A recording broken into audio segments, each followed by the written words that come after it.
Olá, muito bom dia. Deus preparou um dia lindo para mim e para você, que é o dia de hoje. Está nos dando como um presente. Vamos receber das mãos do Criador, nos colocarmos nas suas mãos e pedirmos que a cada dia Ele conduza a nossa vida.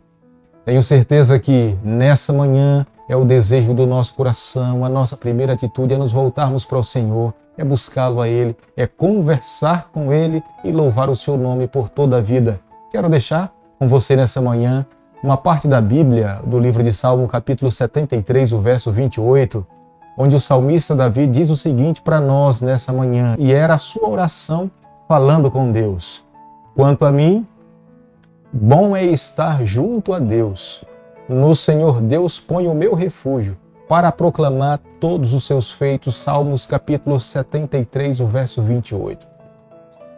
É o nosso desejo, é estar sempre perto do nosso Criador, é louvar o seu nome. Ele é magnífico, Ele é longânimo. A sua graça renova sobre a nossa vida a cada manhã, embora nós saibamos que Ele é extremamente justo e puro também. Nós colocamos o nosso refúgio nas mãos do nosso Criador.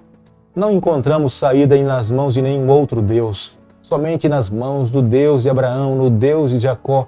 Ele é o nosso mais alto refúgio. Nós queremos anunciar os seus feitos por toda a nossa vida, porque os seus feitos são maravilhosos, graciosos para a nossa vida e para os nossos semelhantes. Salmo capítulo 73, o verso 28. Como nós temos um compromisso a cada manhã de estudarmos um capítulo da palavra do Senhor, nessa manhã quero convidar você a ter nas mãos a palavra do Senhor no livro de Números, capítulo 28, o verso 1 e o verso 2. Disse mais o Senhor a Moisés: dá ordens aos filhos de Israel e dize-lhes: da minha oferta, do meu manjar para as minhas ofertas queimadas, do aroma agradável, tereis cuidado para me trazer a seu tempo determinado. Através dos sacrifícios de animais perfeitos, de ofertas de sacrifícios, Deus queria implantar no coração de todo israelita o que um dia Jesus Cristo viria fazer aqui na terra em prol de cada pecador. Já ouvi alguém dizer o seguinte: o deserto foi a escola de Deus para moldar o caráter da nação de Israel. No deserto, Deus ensinou os israelitas diversas leis, de diversas formas. Deus sempre quis que a nação de Israel vivesse uma vida dependente do Senhor, mas de uma forma muito didática. No deserto, Deus ensinou aquela geração a ter um estilo de vida, como se alimentar. Deus ensinou aquela geração a viver uma vida saudável dentro da família. Deus ensinou também aqueles que estavam indo para a terra prometida a viver uma vida íntegra, moral, diante do Senhor. E Deus também ensinou aquele povo como é que de fato eles deveriam estar prontos para viver uma vida de adoração ao seu Criador. E no capítulo 28, nós encontramos essas orientações, as leis dadas por Deus à nação de Israel, para que eles pudessem a cada dia estar prontos e sabendo como viver uma vida de adoração ao seu Criador. A não ser que um coração esteja completamente pronto para poder se encontrar com o seu Criador, uma adoração imperfeita, uma adoração não preparada, ela não faz sentido para o nosso Criador. Somente aqueles que se preparam para o encontro com um Criador é que a adoração tem completamente o seu sentido. Nós já estudamos aqui a palavra de Deus e nós sabemos que uma adoração envolve toda a vida de um ser humano. Não tem como excluir um momento da adoração, uma parte da vida do ser humano. Nós adoramos a Deus com a maneira como nós nos alimentamos. Nós adoramos a Deus da maneira como nós nos comportamos diante dele. Nós podemos estar diante do nosso Criador, mas a nossa mente pode estar distante do Criador. Não faz sentido adorá-lo dessa forma. Nós precisamos estar na presença dele, mas os nossos pensamentos precisam estar conectados com ele. Por isso que a adoração envolve um ser humano por completo. Até a maneira como nós nos vestimos envolve adoração.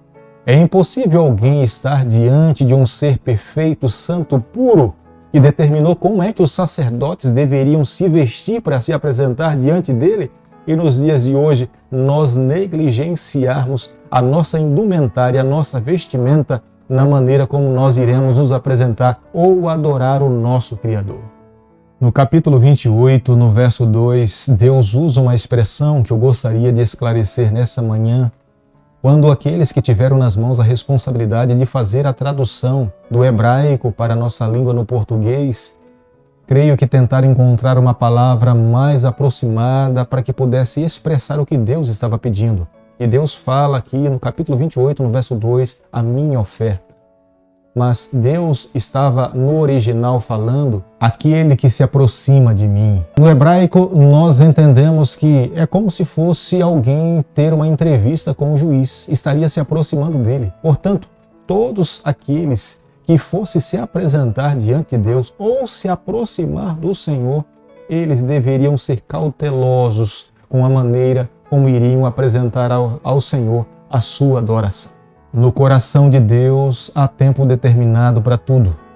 Há tempo, como nós já conhecemos na Bíblia, para nascer, há tempo para casar, há tempo para morrer. Na verdade, há tempo para todas as coisas. Até mesmo para Jesus Cristo vir aqui a essa terra, houve um tempo determinado para que Jesus nascesse de Maria, vivesse o seu ministério e no dia e hora marcada na cruz do Calvário, Jesus entregou a sua vida para nos redimir dos nossos pecados.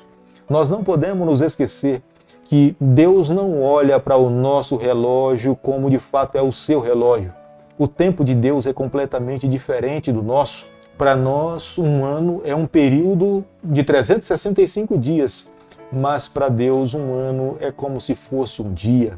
Deus não está preso ao tempo, Deus não está limitado ao tempo, diferente de nós. É por isso que o Senhor nos chama para que nós possamos confiar no tempo do Senhor, crer nas suas ações, esperar que Ele está conduzindo a nossa vida. Vivendo dessa forma, nós teremos uma vida feliz. No capítulo 28, no verso 3 do livro de Números, o autor do livro de Números usa a expressão sacrifício contínuo. Era um sacrifício que acontecia diariamente no santuário.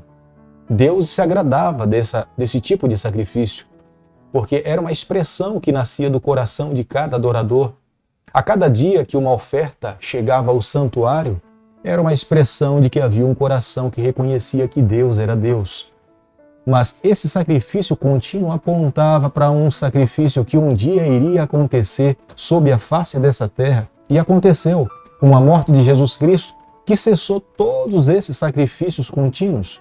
Uma única vez que Jesus Cristo morreu na cruz do Calvário foi o suficiente para nos limpar, nos salvar, nos purificar de todo pecado, para que nós pudéssemos receber a salvação em Jesus Cristo. O que nós precisamos fazer hoje é crer, é confiar nos méritos que Jesus Cristo alcançou na cruz do Calvário. O capítulo 28 do livro de Números, o verso 9 e o verso 10, nos ensina que no sábado os israelitas eles deveriam oferecer ofertas extras.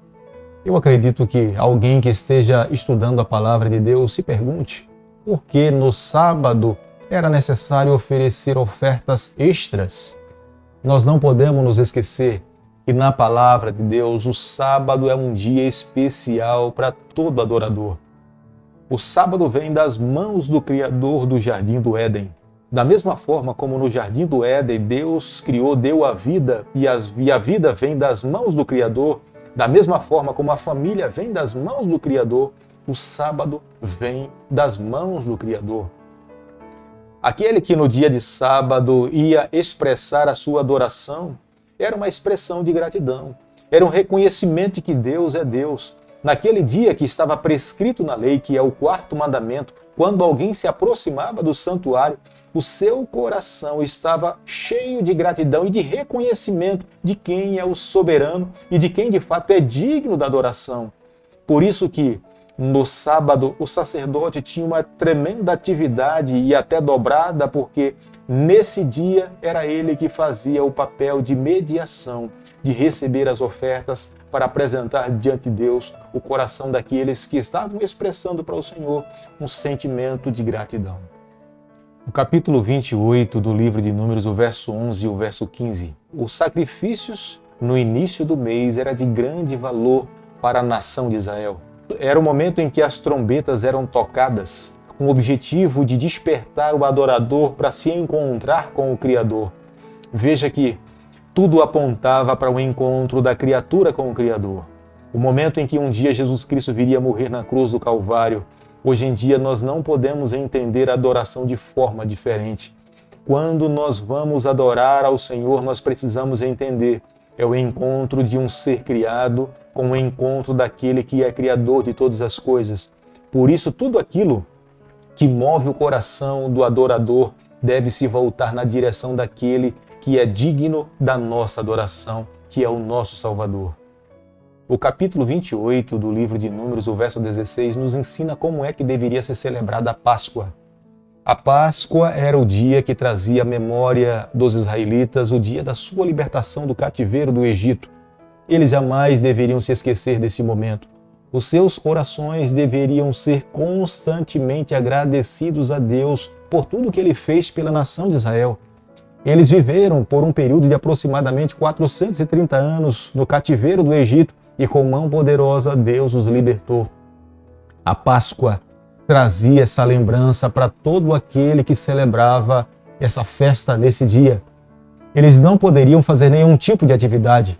Ninguém deveria se envolver com nenhuma atividade diária de trabalho, mas nesse dia deveria ser um dia para descanso, deveria ser um dia para reflexão, um dia para lembrar e um dia para agradecer e louvar o Criador por todas as bênçãos recebidas das mãos do seu Senhor. O capítulo 28, verso 26, nos fala sobre a festa das primícias, que era a festa dos Pentecostes. Como é importante essa festa para a nação de Israel, porque era o momento em que eles se voltavam para Deus na busca do Espírito Santo. Na igreja primitiva não se tornou diferente. A igreja de fato se tornou uma igreja viva, poderosa, a partir do momento que eles receberam o poder do Espírito Santo para viver uma vida plena no Senhor.